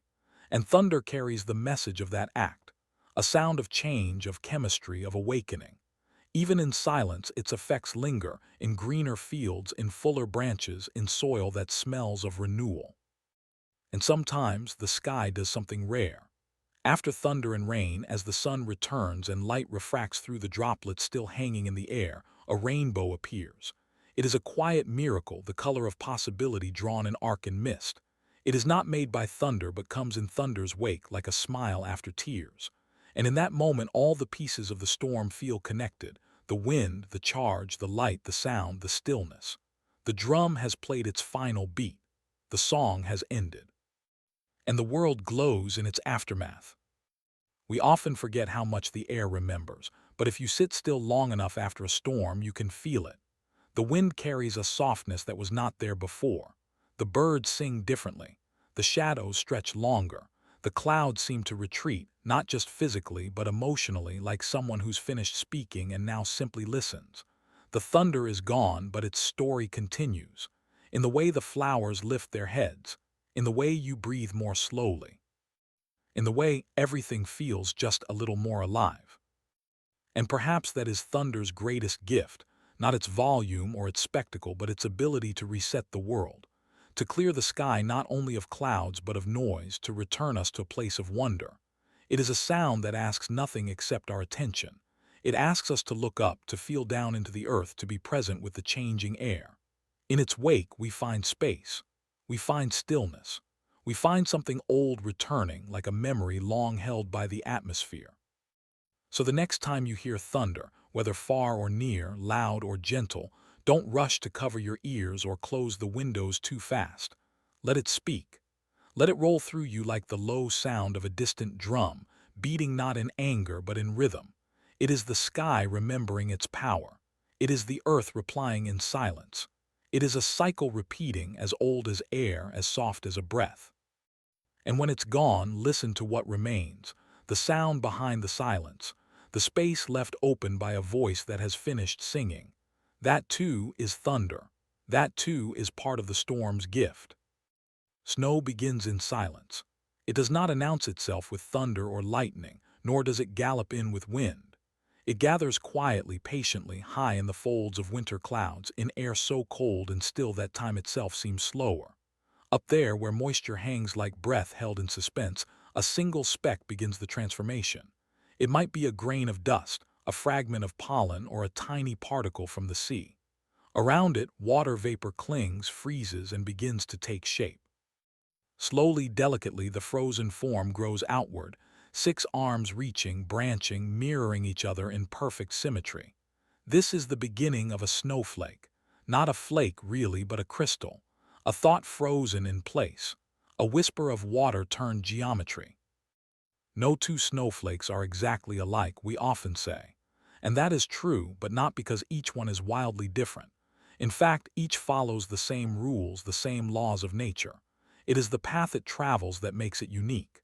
As a snowflake falls, it moves through layers of air, each with its own temperature, its own humidity, its own memory. These layers shape the flake, altering its edges, stretching its arms, bending its branches. A tiny change in 1 degree of cold in 1 breath of wind shifts the form. And so, though the process is shared, the outcome is personal. Each flake is a record of its journey, a frozen diary of the sky. The structure of a snowflake is not random. It forms in hexagons, six-sided patterns that reflect the molecular bonds of water. This symmetry arises from the angle at which hydrogen and oxygen connect. When vapor freezes, it arranges itself into this six-pointed design as naturally as a leaf unfurls in the sun. What emerges is a fractal, a repeating pattern that builds on itself, becoming more detailed with every layer. The arms of the snowflake branch and rebranch, echoing themselves in smaller and smaller scales. If you could look closely, through a microscope with stillness and care, you would see a universe in miniature. Not just a flake, but a cathedral. Not just ice, but artistry. And yet snowflakes are delicate. The moment they touch something warm, a window, a glove, the heat of your breath, they melt. All that beauty gone in an instant, but it is not wasted. The snowflake does not mourn its melting. Its purpose was never permanence. Its purpose was motion, transformation, arrival. It was the sky finding its way to earth in the gentlest way it could. That is the grace of snow. It does not fall, it floats. It drifts, it glides. It lands not with impact, but with invitation. Snow falls when the world is ready for quiet. It muffles sound, softens edges, slows footsteps. A city blanketed in snow is a different place. Traffic hushes, lights glow warmer, streets become paths of possibility. In forests, snow gathers on branches and pine needles, each flake adding weight so softly that limbs bend without snapping. On open fields, it drapes the ground like a second sky, seamless and smooth. And as it accumulates, it becomes more than decoration. It becomes a record. Tracks of deer, the path of a fox, the flutter of bird wings, all written in snow as if the earth itself were telling a story. But snow is not just gentle, it is also powerful. Layer by layer, it shapes landscapes. It carves valleys through time, feeds rivers in spring, builds glaciers that grind rock into sand. A snowfall may seem ephemeral, but its presence lasts. The water stored in snow feeds entire ecosystems. Mountain snowpack melts into streams, fills reservoirs, nourishes crops. The timing of snow, when it falls, how long it stays, how quickly it melts, can determine the health of forests and farms, the rise and fall of lakes, the fate of creatures waiting for thaw. Inside each flake, there is memory. The water that forms snow may have once been part of a cloud over the sea, may have risen from a lake in a summer storm, may have moved through the roots of a tree decades ago. It returns now in a different form, precise and fleeting. Snow teaches us that change is not disorder. It is the refinement of design through time, and that even something as simple as frozen water can hold elegance beyond imagining. Snowflakes often cluster as they fall, forming flurries, curtains, storms. What begins as a single flake becomes many, a gathering of uniqueness forming unity. Each flake lands alone, but together they cover the world. There is poetry in that. The idea that individual paths can become a shared result, that even the quietest travelers falling without sound can change the shape of a landscape. And perhaps that is what snow is best at, showing us how silence is not absence, how stillness is not emptiness. To watch snowfall is to see the air made visible, the sky slowly touching the earth in the softest of gestures. It does not rush. It does not force. It simply arrives gently and persistently, covering all things equally, the high and the low, the rough and the smooth, the forgotten and the remembered. So the next time snow begins to fall, don't just watch it, feel it. Let a flake land on your hand and look closely before it melts. Consider what journey it has taken, what shape it has chosen, what message it carries. In that tiny pattern of ice, you may glimpse something larger, the patience of weather, the wisdom of water, the quiet intelligence of nature designing without tools. The shape of a snowflake is not an accident. It is a conversation between molecule and moment, between air and cold, between the sky and you. And in that shape, fleeting as it is, the world pauses. The sky speaks without thunder. The earth listens without echo. And everything for a moment is still. Let's drift deeper now into the heart of snow's quiet mystery, into the way winter breathes in crystals and writes across the sky with frozen whispers. Snow does not hurry. It is whether slowed to thought, to pattern, to reflection. When it falls, it invites everything to pause with it, to become softer, slower, more still. And beneath that hush, something remarkable unfolds, a dance of temperature and time, of geometry and grace. For though snowflakes are small, their creation is a masterpiece of balance. Every branch, every needle of a snowflake grows with purpose. Atoms of water vapor do not settle randomly. They join in the only ways they are allowed by nature's laws, ways that result in symmetry so perfect it appears planned. But there is no blueprint, only responsiveness, only adaptation. The snowflake forms in conversation with the air through which it falls. As it descends, the snowflake moves through pockets of warmth and cool, of dry and damp, of still and swirling air.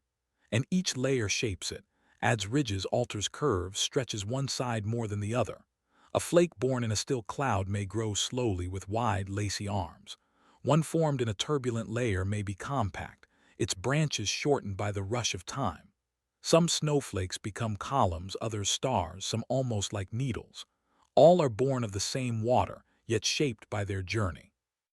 Their individuality is not a rejection of pattern.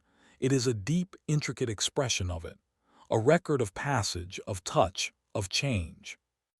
And when snow falls in great numbers, when the sky opens its white palms and releases millions upon millions of flakes, the world transforms. It is not just covered, it is translated. Trees become sculptures, streets become rivers of white, rooftops blur, fences vanish, footsteps fill. The sharpness of the world is replaced by softness. Sound is absorbed, not lost but quieted. Even voices seem gentler in the snow. It is as if the world has turned inward, become contemplative, wrapped in thought. Underneath this white layer, life continues, changed but not stopped. Animals burrow beneath the snow where it insulates against the cold. The blanket above may seem cold from above, but within it holds warmth, a layer of air trapped between crystals. Mice build tunnels, foxes listen for their movement. Bears rest deep in dens, their breathing slow and even. Plants sleep with roots wrapped in frost, held in pause until warmth returns. Snow is not just cover, it is shelter. It is memory waiting to wake. Snow also speaks to water in its slowest form. Unlike rain, which falls and runs away, snow stays. It lingers, builds, reshapes. It does not rush to melt. It gives the earth time to prepare, to hold, to store.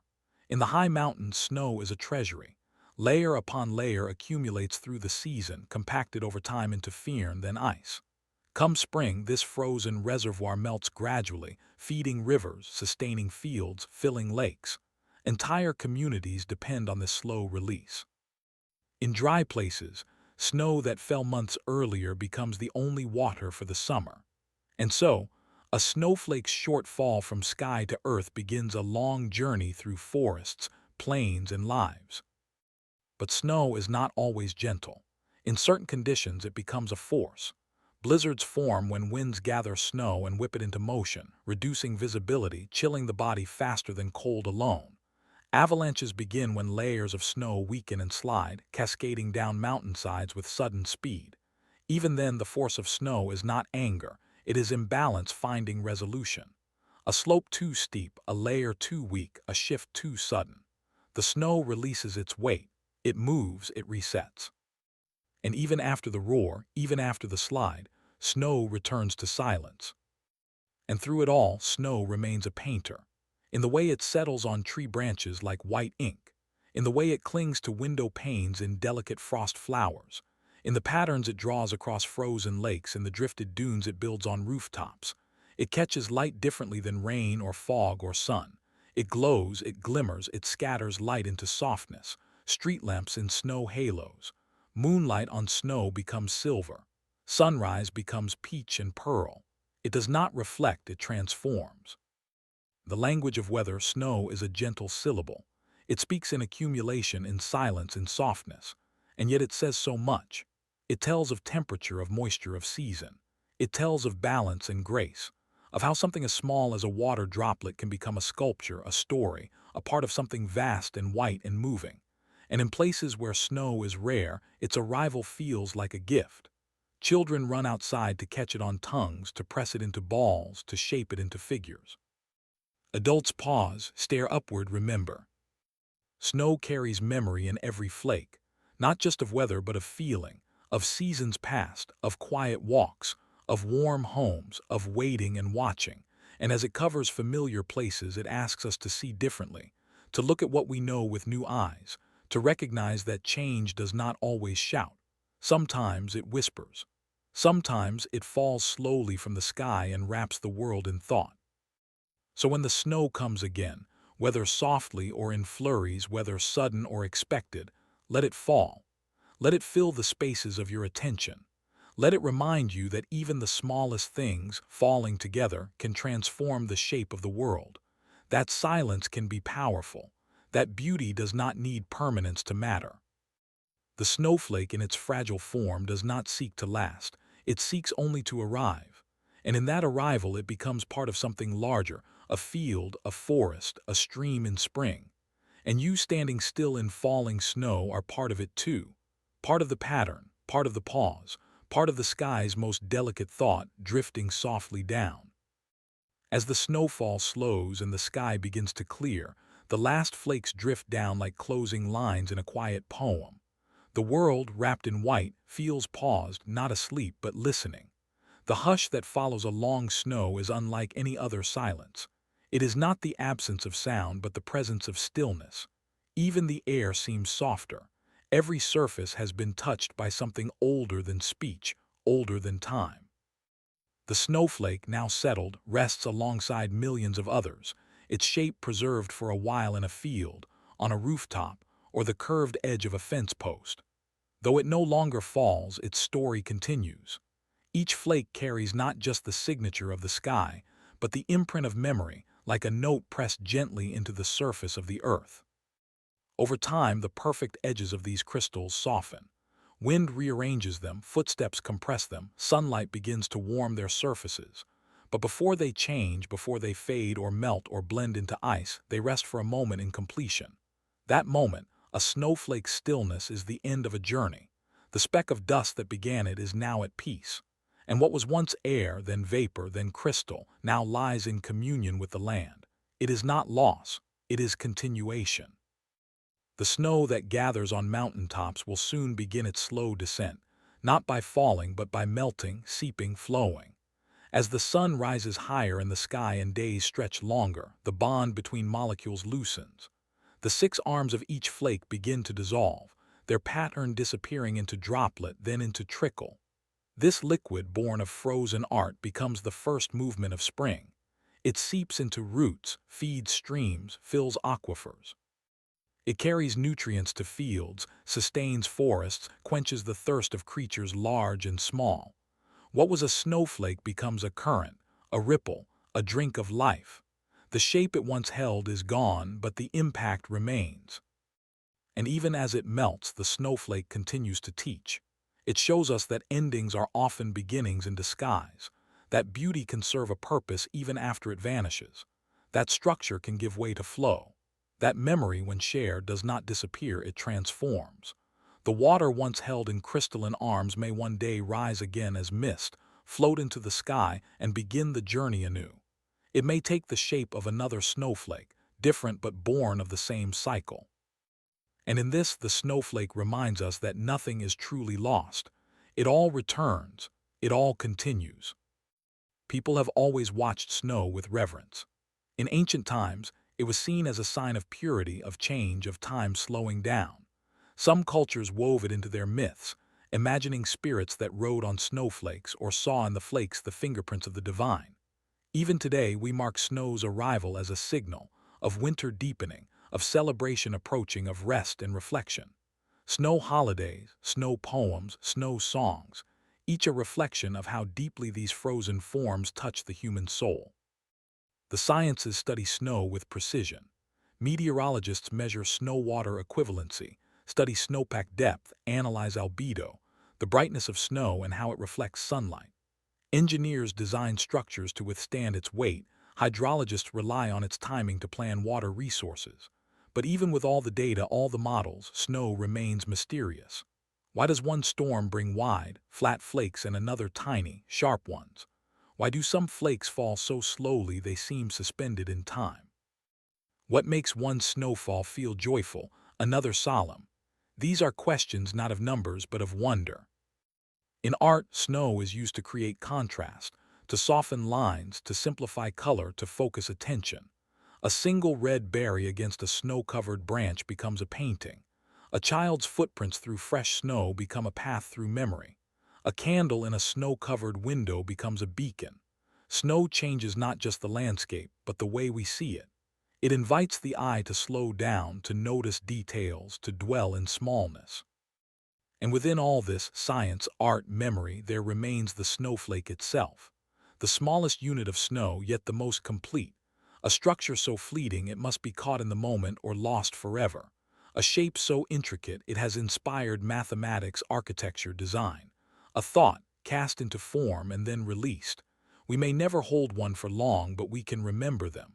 And in remembering, we keep part of their quiet. So as the snow melts from the trees, slips from the rooftops, and disappears from the sidewalks, we say goodbye not with regret but with gratitude. The snowflake came not to stay but to teach. It taught through silence, through symmetry, through the softness of its fall. It reminded us that even in cold there is beauty, that even in darkness there is design, that even in the quietest season there is creation. And if someday another snowflake lands on your sleeve, pause. Let it rest a moment. Look closely. There it is again, the geometry of wonder, the elegance of water in pause. A message written in ice, here only for a second. A moment where the sky decided to send down something fragile, something fleeting, something impossibly perfect. The shape of a snowflake's thought is never the same twice, but its meaning is constant. Stillness matters, details matter. The journey changes us, and everything, even the smallest crystal of ice, holds a pattern worth remembering. Clouds drift above us every day, often without our notice. We see them as passing shapes, as mood setters in the sky, gray when it rains, golden when the sun dips low, white and soft when days are calm. But within these quiet travelers is a hidden world. Clouds may seem light and weightless, but they carry more than vapor. They carry stories, secrets, and science. They are the breath of the planet made visible, the diary of the atmosphere written in slow-moving swirls. Every cloud that passes overhead is not just a decoration. It is a consequence of heat and height, a signal of change, a vessel of memory. Clouds begin as invisible things. Water vapor warmed by the sun rises from the surface, lakes, oceans, rivers, even the moisture in leaves and soil. This vapor lifts into cooler air, and when it rises high enough, it begins to condense around the tiniest particles: dust, ash, pollen, salt. These particles are so small they would go unnoticed by the eye, but they are necessary for cloud formation. Around them, droplets gather. Billions of droplets, each smaller than a grain of sand, suspended in air too light to fall. This is how clouds begin, not as fluff but as community, as many becoming one, as the secret union of vapor and sky. But clouds are not all the same. They come in families, each with its own form and personality. Some spread out in layers, wide and thin, straight as clouds, like a sheet pulled gently across the sky. Others rise in towers, cumulus clouds, cotton-like and bold, climbing toward the heavens. Some streak in wisp, cirrus clouds, high and delicate like brushstrokes or the trails of birds. Each type of cloud forms at a different height, in different temperatures, under different conditions. To look at clouds is to read the sky's quiet language. Even their names carry meaning. Nimbus means rain. Alto means middle height. Cumulonimbus, the great thundercloud, tells us that a storm is building. In the layers and shapes and movements of clouds, meteorologists can see what's coming, what's leaving, and what lingers. To the trained eye, a sky full of clouds is not random. It is a pattern, a message, a map of motion. And within these clouds is more than air and water. There is weight. A single cloud can hold millions of gallons of water. Some float gently, never releasing their load. Others build until they must let go and rain falls. But before the release there is balance. Clouds hold their water delicately, suspended between gravity and uplift, between condensation and evaporation. They are constantly shifting, droplets forming, merging, vanishing, reforming. A cloud is not a fixed thing. It is a dance. A becoming. From the ground we see clouds as shapes, castles, ships, animals, dreams. We imagine them into stories. A child lies in the grass and names the sky's parade. An elder sees the same forms and remembers times past. In this way, clouds connect us to imagination. But above them, inside them, the story is different.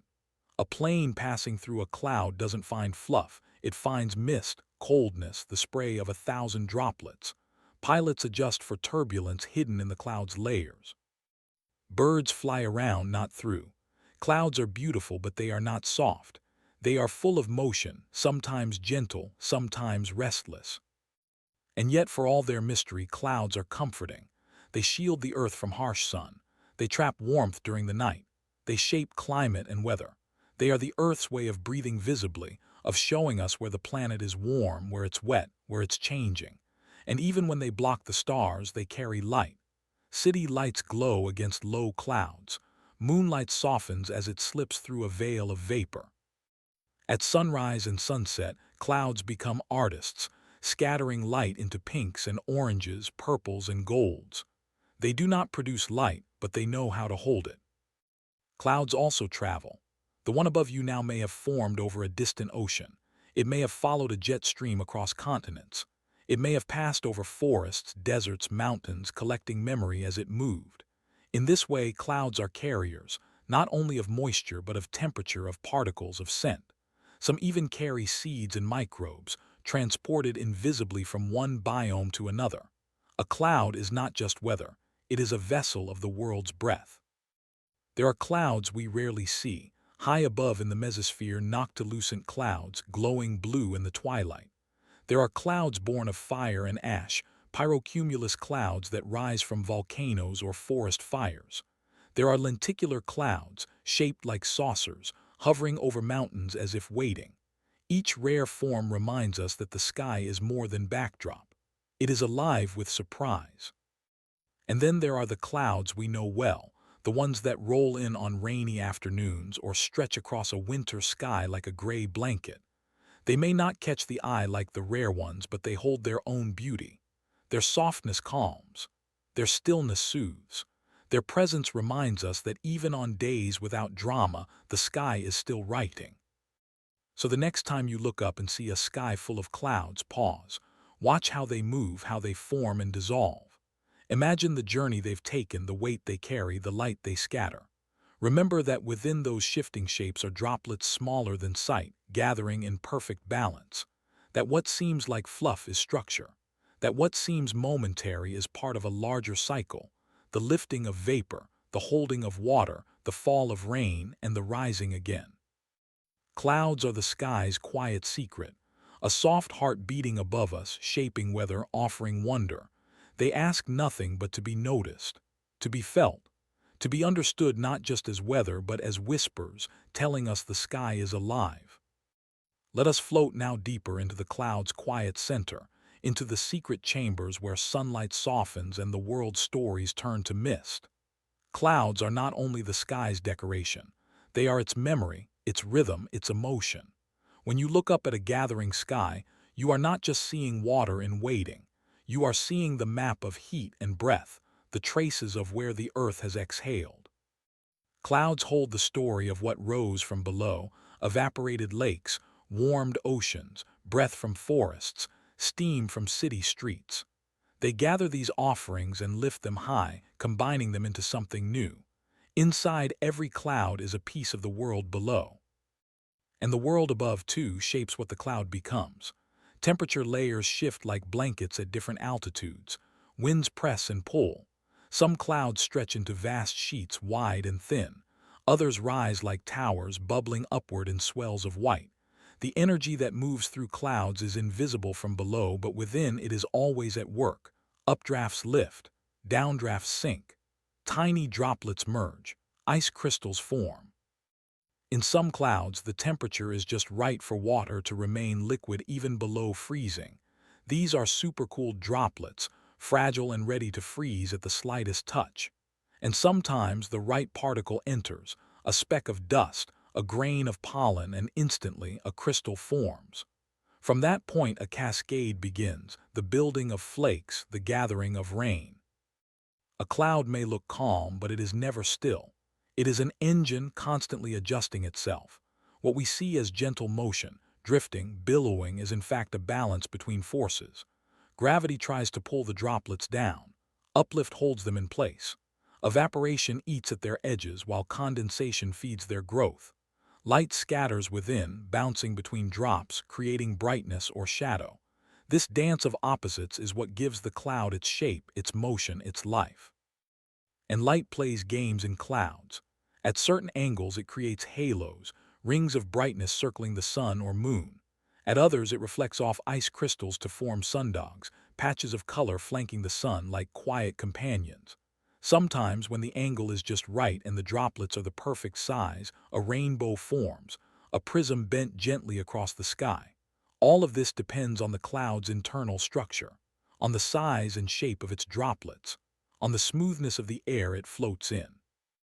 A single cloud, drifting over a hill, may carry the ingredients for a quiet miracle. Clouds also speak of time.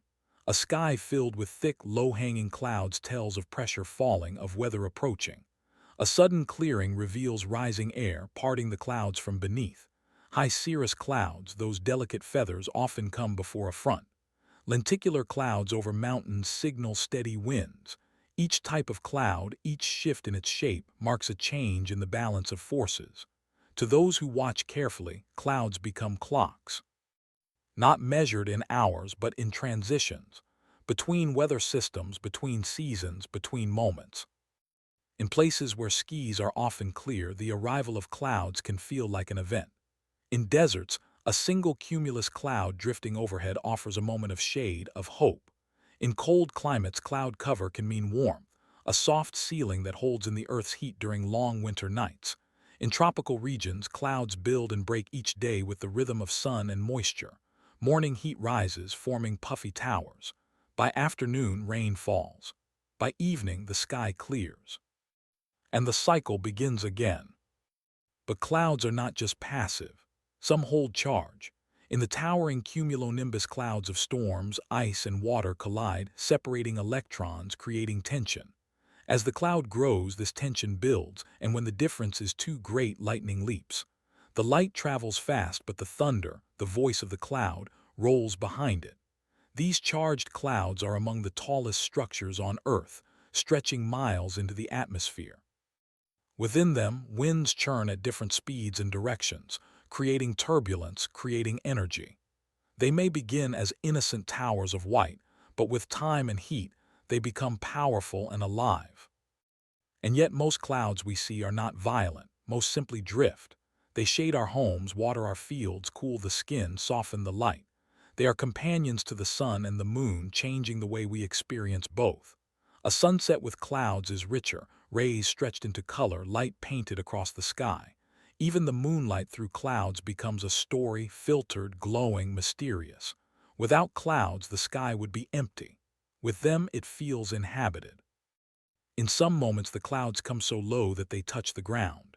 Then we call them fog, a cloud you can walk through, a cloud that carries silence with it, that wraps the world in softness.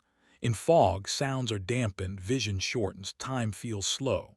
It is the cloud brought near, the sky come down to earth. And though we may not see far, we feel more deeply. The presence of fog is the presence of moisture and stillness and possibility. Above mountain peaks, clouds often gather and sit. Sometimes they form caps, stationary lenticulars that hover like thoughts. These are created by air lifting over the summit, cooling and condensing, then descending again. The cloud does not move forward but remains in place, sustained by the invisible wave of air. To see a mountain wear a cloud like a hat is to witness the hidden wind sculpting sky into stillness. And even when we fly above them, clouds remain close. From the window of a plane, they stretch out like a white ocean, endless and serene. We see their tops, the flatness of stratus, the softness of cumulus, the ridges and peaks of cumulonimbus. Up there we are between worlds. Above the clouds the sun always shines. Below, the earth waits. In that in-between space, the cloud is our bridge. So when you look up at clouds, whether scattered or thick, glowing or gray, see them not just as shapes but as stories. They are the visible breath of a world always moving, always balancing. They are born of warmth, formed by touch, shaped by time. And within them always is a secret heart, beating with light, drifting with purpose, whispering that even the softest things can hold the sky. Now the sky begins to shift again. The clouds that once gathered and held themselves quietly across the heavens begin to part, dissolve, drift onward. Some stretch into delicate threads and vanish into blue. Others break apart into puffs, slowly thinning as warmth returns. The sun, once hidden, finds the open spaces between, casting light through the parting curtain. But even as they disappear, the clouds leave something behind. The air feels changed. The light carries a softness, a reminder that just above, there were once floating stories made of water and wind. The clouds may be gone, but their secret heart remains, in the memory of shadow, in the coolness of touch, in the silence they taught. Clouds do not need to stay long to leave an impression. A single passing cloud can alter the temperature beneath it, scatter sunlight into brilliance, offer shade that allows a flower to bloom more gently. They influence us even when we do not notice. On cloudy days, people walk slower, conversations quiet, thoughts turn inward. Creativity often stirs beneath overcast skies. The absence of sharp shadow allows details to soften, imagination to expand. In this way, clouds shape not just the weather, but the mood of the world beneath them. Their presence is more than atmosphere, it is a rhythm. Clouds are one of the few things that connect every living being, every landscape. They belong to no one, yet they touch everyone. A fisherman watches the low clouds for signs of rain. A child traces the sky with outstretched arms, imagining elephants and castles. A traveler reads them as omen or comfort. A scientist measures their height, their density, their water content. And each one sees a different meaning, though they all look at the same sky. Even in literature, in art, in music, clouds return again and again. They are used as metaphor, as mood, as mystery. They symbolize change, thought, feeling, passage. A drifting cloud becomes a symbol for time's movement, a slow echo of memory above a quiet world. A gathering cloud marks tension, uncertainty. A clearing sky signals release, hope. These interpretations are not imposed on clouds, they are felt from them, because clouds have always held a mirror to what we carry inside. And perhaps that is their greatest secret, that clouds, for all their weight in science, are emotional. They are not static data points. They move with the day. They evolve with pressure, temperature, with the shape of the land. And in that movement they resemble us, rising, holding, letting go. When clouds gather before a storm, we sense it in our bones. When clouds clear after rain, something in us lifts. We read them not just with our eyes, but with memory, with instinct, with wonder. There are places on Earth where clouds never leave for long, where mountains catch them, forests breathe them, oceans feed them. And in these places, clouds become part of the landscape itself. Mist winds through trees like a soft thread. Rainforest canopies hide beneath drifting veils. Hills rise and vanish, emerge again in rhythms older than roads. To live in such a place is to live inside the sky, to know that the line between earth and air is always shifting. Even in the driest places, clouds pass overhead. High above the desert, cirrus clouds trace their way across the blue, casting brief shadows that move like quiet thoughts. And in those moments the land remembers water. The creatures look up. The soil, though cracked, waits in patience. Clouds speak not only of what is, but what might be, rain to come, night to cool, the possibility of change. And so, as clouds dissolve and drift on, we are left with a kind of gratitude. They did not stay, but they shared. They did not speak, but they said so much. And whether we watched or not, they were there, breathing above us, forming and reforming in constant, gentle renewal. The life of a cloud is a life of transformation. Vapor rises, gathers, condenses. It forms shape, holds space, creates shade, gives rain, scatters light. Then it unforms, returns, begins again.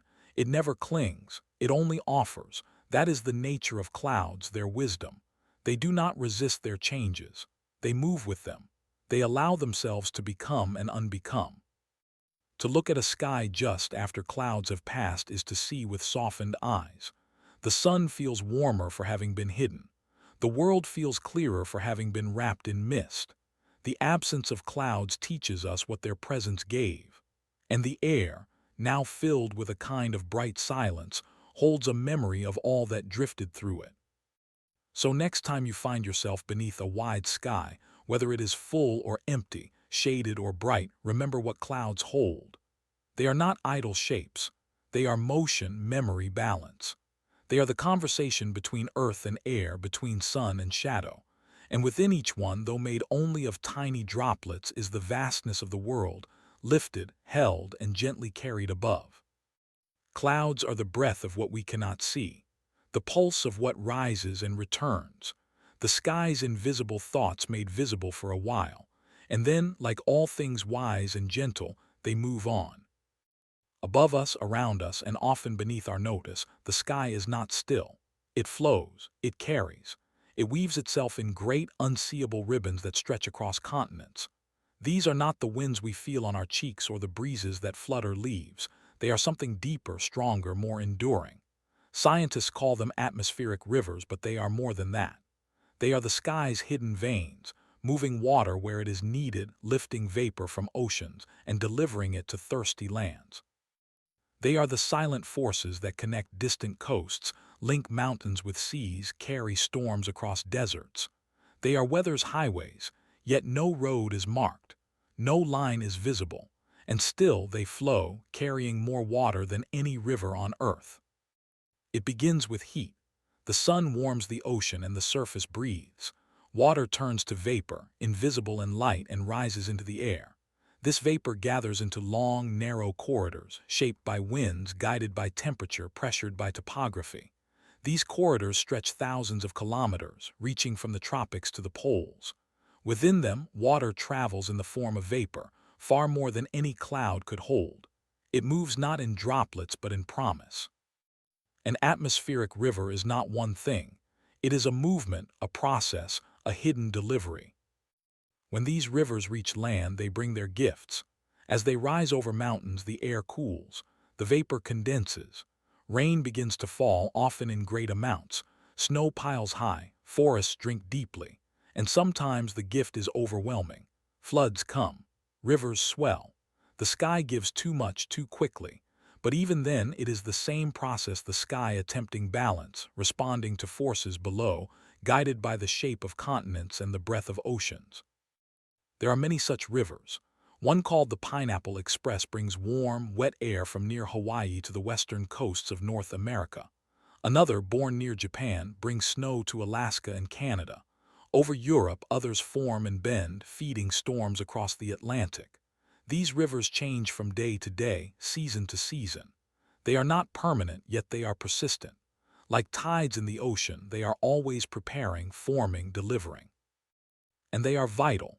In California, a third to half of all rainfall in a year may come from just a few such events. In South America, these rivers feed the Andes. In Asia, they shape monsoons. Where they arrive gently, they nourish. Where they arrive fiercely, they reshape the land. Crops depend on them. Water supplies wait for them. Snowpacks build from them. Without these invisible flows, regions would dry, forests would shrink, rivers would dwindle. And yet, many who live beneath them never know their names. The technology to track these sky rivers is new. Satellites see them in infrared, measuring vapor across great distances. Weather balloons rise to meet them. Airplanes fly through them, taking samples. The data is mapped, modeled, interpreted. But even with all our science, we are still learning. Why does one river break apart and another stay whole? Why does one bring gentle rain and another a deluge? What makes some bend and others surge straight through? And yet, beyond the science, there is something poetic in their nature. These rivers are not bound by banks. They follow no carved channel. They are shaped only by motion, by the air's own breath. They exist between what is solid and what is imagined. We cannot step into them. We cannot sail them, yet they move the world. They remind us that water's journey does not begin in clouds. It begins in warmth, in evaporation, in the slow gathering of vapor into stream. And this stream flows not across land, but across sky. That the water that falls in a forest may have once floated above the sea, carried by nothing but air and intention. Imagine standing in a field on a quiet afternoon. The sky looks clear. There are no clouds yet, only a softness in the light, a heaviness in the wind. You cannot see the river above you, but it is there. Thousands of tons of water moving silently, waiting for a change in pressure, a rise in terrain, a cool in the air. And when that moment comes, rain begins, not from nowhere, but from the sky's deep reserve. And when that rain touches the soil, when it sinks into roots, fills aquifers, feeds rivers, the journey continues. The water does not stop. It travels onward through plants, through streams, through bodies. It becomes breath again. And one day it will rise, return to the sky, and begin again. These invisible rivers are more than weather, they are memory in motion. They carry the signature of the places they passed over, the temperatures they touched, the stories they shaped. They connect distant places in a bond that we rarely see, yet always feel. A storm here began as warmth there. A snowfall now was once ocean vapor months before. Everything is connected. Everything moves. So when next you hear of rain, of storms, of snow that falls too heavily or too late, remember, there is a river above, always flowing, always forming, always offering. It is the sky's way of watering the earth, of remembering its oceans, of linking its lands. And though we cannot see its current, we live in its flow. Let's follow the river now, not one of water rushing over stones, but one that glides through the open sky. It has no banks, no rippling surface, no sound to its passing. Yet it moves with more strength than 1,000 streams, carrying vapor across the globe. It begins in the oceans, where the sun's warmth pulls water upward, turning it to vapor, clear, weightless, unseen. This vapor rises and meets the air above, joining winds and temperatures that shape its course. It doesn't form a cloud right away. It waits, gathering, flowing, joining a wide, moving band that stretches thousands of kilometers. This is the atmospheric river, fluid, silent, powerful. As it travels, this river of air holds more water than we can easily imagine. In just one strand, thousands of tons of vapor are carried through the atmosphere. At any moment, an atmospheric river might be holding as much water as the Amazon River pours into the sea. But this water is not in droplets or rain yet. It's vapor, invisible and light, suspended in the sky like breath held long and slow. Sometimes it flows for days, moving steadily, pulled by the jet stream or steered by pressure systems, always seeking balance. When it meets a mountain or a cold front, the river is asked to let go. The air cools, the vapor condenses, and then slowly the invisible becomes visible. Clouds bloom into the sky, thick and gray. Rain begins to fall, not in scattered drops but in waves. Snow collects on peaks. Rivers below rise, and all of it began far away in the quiet lifting of ocean warmth into air. The journey of an atmospheric river is one of transformation. It begins as warmth. It becomes vapor. It travels in silence. Then it meets change and becomes rain. This cycle happens again and again, shaping life everywhere. In coastal forests, it brings nourishment that feeds towering trees. In snowy mountain ranges, it builds snowpacks that will melt into streams, feeding life throughout the seasons. In farmlands, it gives moisture to roots. In dry places, it brings needed balance. It is a gift passed through the sky. But these rivers are not always gentle. Sometimes they arrive with too much, too fast. When the sky's river pours all its vapor onto a single region, the land can flood. Soils wash away. Streets turn to streams. Cities strain. And still the river continues, unaware of borders, oblivious to roads. It follows the paths of temperature and wind, shaped only by the breath of the planet. Yet even in these moments of excess, the river's story is part of Earth's memory. Floodplains hold ancient signs of past rains. Trees remember storms in their rings. Aquifers swell with deep history. Scientists study these sky rivers not only to predict rain but to understand climate. Where the rivers form, how they bend, how their strength changes, these tell us how the world is shifting. As oceans warm, the rivers in the air grow thicker, their arms longer. What was once rare becomes frequent. What was once gentle grows fierce. And so, watching the sky's rivers is like reading the pulse of the earth. In cultures around the world, the flow of water through air has been honored. Ancient people noticed that some rains were warm, others cold. Some came gently, others wild. They didn't speak of atmospheric rivers, but they knew of sky paths and weather spirits. In the Pacific Northwest, the rain is a song, constant and known. In Southeast Asia, the monsoon is a rhythm of life. In Africa, the seasonal flow of wet and dry governs planting, birth, and migration. The names are different, but the river is the same, traveling, delivering, transforming. And the river never truly stops. Even when there is no storm, even when the sky is clear, vapor moves. It flows in smaller strands, thinner curls across the upper air.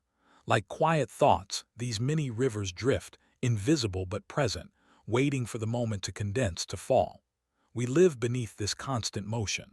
We breathe the air shaped by these flows. We walk in a world where the water of today's sky once touched far-off lands. Technology helps us trace these rivers now. Satellites track their patterns, supercomputers model their behavior, pilots fly through their centers to collect data. Still, we are only beginning to understand. Some rivers split unexpectedly, others vanish mid-journey. A warm front may lift a river higher, a cold wind may turn it, and though we measure and predict, there remains a mystery, an elegance in how the sky weaves its water. Even the names we give these rivers speak to wonder. The Pineapple Express with its tropical berth, the Clipper systems fast and cold, the South Atlantic Convergence Zone. These are not just terms, they are stories of motion. Each river a tale of how warmth rises, travels, and returns. If you close your eyes and listen to the wind, you won't hear the river. It is too high, too quiet. But you might feel a pressure change, a softness in the air, a smell that carries ocean even far from shore. These are the river's edges, brushing the world as it passes. And as the river falls, becoming cloud, then rain, then mist, it continues the cycle. Water that's soaked into soil will rise again through roots, lift through leaves, and return to the sky. This cycle is not a circle, but a spiral, rising and falling, changing shape, changing speed. And always the river remains. We may not always see it, but we live within its reach. It shapes our weather, our seasons, our harvests. It links oceans with mountains, forests with deserts. It is the planet's way of moving nourishment from one breath to the next. And in knowing it, we understand a little more of how the earth stays alive.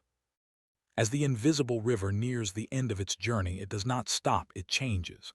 The vapor, once drifting high above in silence, finds the moment to let go. A shift in temperature, a meeting with cooler air, a gentle lift over terrain, and the river begins to fall. What was unseen becomes cloud, then rain, then stream. Drops touch the surface, collect into puddles, soak into soil. The river of the sky gives itself to the river of the earth. This quiet transition is not an ending but a soft handoff, from air to land, from vapor to nourishment. And so the cycle continues. The water that falls today may one day rise again. It may slip into roots carried upward by trees. It may flow into rivers down to oceans where the sun will lift it once more. Each drop remembers its path, though it never retraces it the same way. Each journey is new. The atmospheric river is not a loop but a breath. Inhale, exhale, lift, and release. Imagine standing beside a tree after one of these rivers has passed. The leaves are wet, the bark darkened, the ground soft beneath your feet. The rain is gone now, but the scent lingers. Rich earth, fresh green, sky-washed air.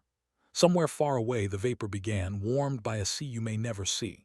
It drifted across mountains, crossed cities, soared above valleys until it reached this place, this quiet patch of ground. And here it became rain, a gift without a name, a traveler finally at rest. This story of water told through the sky is one of patience and motion. The invisible river teaches us that not all power needs to be loud. That transformation can be slow and graceful, that the greatest systems, the ones that feed, protect, and sustain, often move without notice. The sky does not announce its rivers. It carries them gently, pours them quietly, renews the earth without asking for thanks. And still we feel the effects. Farmers mark their seasons by them. Engineers design cities to handle their arrival. Poets write of the rains that follow. Children splash in puddles made from a vapor that once crossed an ocean. In every droplet is a story, and in every story, a memory of movement. These rivers shape our world, not just the land but the way we live upon it.